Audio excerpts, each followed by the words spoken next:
There we go. Easy transition from that convo. Pete, good to see you, sir. I know you were looking at some Tesla stuff too. Tell me about what you're doing today. Well, there's been a lot of really interesting trades, and I think the Tesla trade does stand out. And I think Joel was exactly right. It was a sizable trade. I mean, when you look at the size of 8,000 of these calls getting rolled up from September, up and out actually from September, and now going all the way out to November, that's pretty interesting. And the fact that they were selling the 295s and now they're buying the basically at the money calls at 340, that's exactly where the stock was at the time. That tells me it's somebody who's very smart, who's been very right on the direction of everything that was going on for Tesla to the upside. It was very captivating to see that one, and it makes you always want to ride with somebody who's right until they're not, and once they're not, then that's okay. You just have to jump off. But that's what we oftentimes are looking at, are some of these unusual option activities like that. We also have the Burl Ives trade because they're coming after gold and silver today too. So Yeah. it's interesting to see what's going on there. And Oliver, I'll tell you, the GLD trade is one of the bigger trades that I've seen for a while. They traded 134,000 of these calls, and they were rolling up from September 320s up to the September 330s. That's a big trade. And they've been, again, this is another one where obviously they've won. They've done really, really well with this trade. And you can just, all you got to do is look at, well, where is gold and where was gold just 2 weeks ago, 3 weeks ago? You can see that. Silver is sort of the same thing. And silver SLV is not exactly silver. It's an ETF that was created. However, that being said, it moves very similar, just not quite with the same kind of jumps that you oftentimes will see. But they were buying all the way out to January in 2027 in these calls. So they're going out in time, but they're also looking. Which strike was that for SLV, Pete? The SLV, I want to say it was the 37 strike. Right. Okay. And then they were going all the way out to March 20 of 2026, and they bought another 8,000. So they bought 10,000 of those January 2027s, and then half as much time later, they're coming after those March with 8,000 of those calls. So really pretty active, just wanting to be there right now. Certainly, I think that's interesting to see that both gold and silver, they've had a nice move, but they've really made a nice move over the last couple of weeks. It's been pretty incredible. And I think that a lot of people have just sort of forgotten about that because there's so much focus on earnings, which makes a lot of sense, but technology, all of that. So I think it's interesting to see that we're seeing that kind of option paper trading out there for both of those different commodities. I know a lot of people were waiting for silver for a while, so to finally see it lift off and catch up to the gold trend is making people happy. The fact that they're going further out in time, I guess, makes it look sustainable. Kind of working backwards to GLD. I mean, tell me about this because, I mean, look, it seems like gold just works no matter what over the last couple of years. But you had this period of consolidation for months in the chart below 315. I got up right now and above 300. What does this breakout look like to you, Pete? And what does that come back to that GLD flow for me on telling where that could possibly go?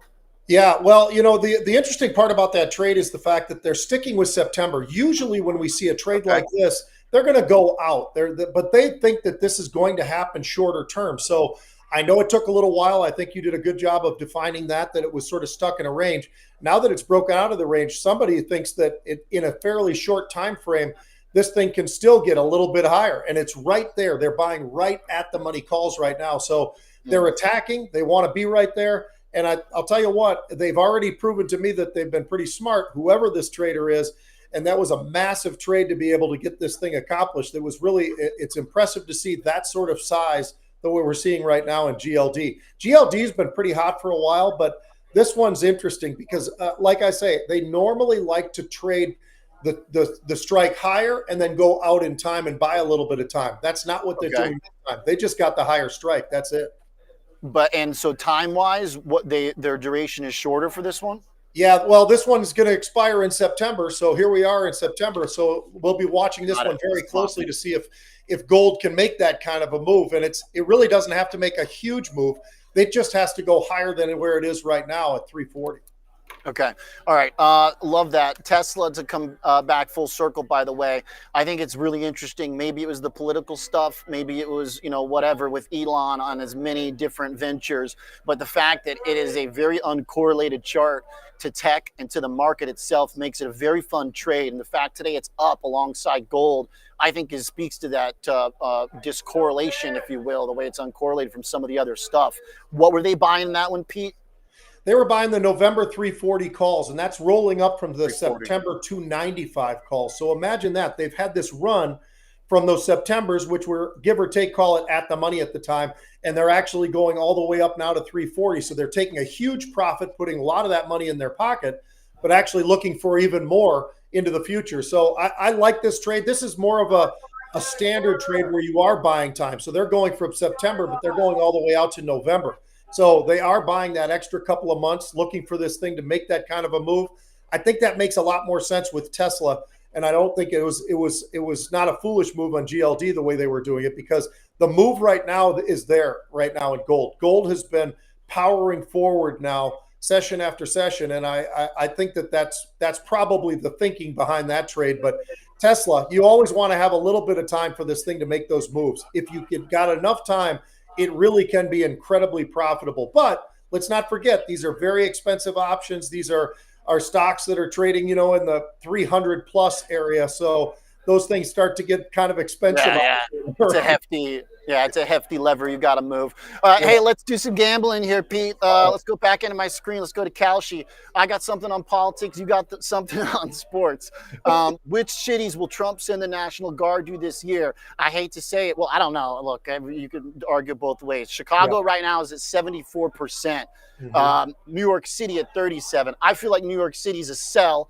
I don't even know how you fit anybody else into New York City already. Chicago, if you put them in the right neighborhoods, honestly, I wouldn't hate it. But Right.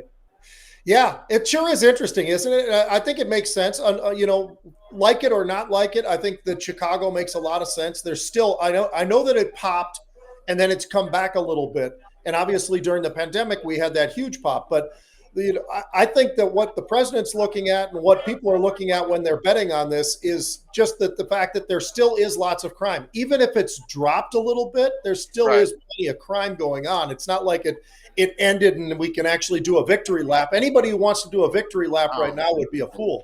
I think 537 homicides last year. It's the most in the nation. 15 years we've been holding that record. So, and by the way, I would argue that there's a nominal versus rate.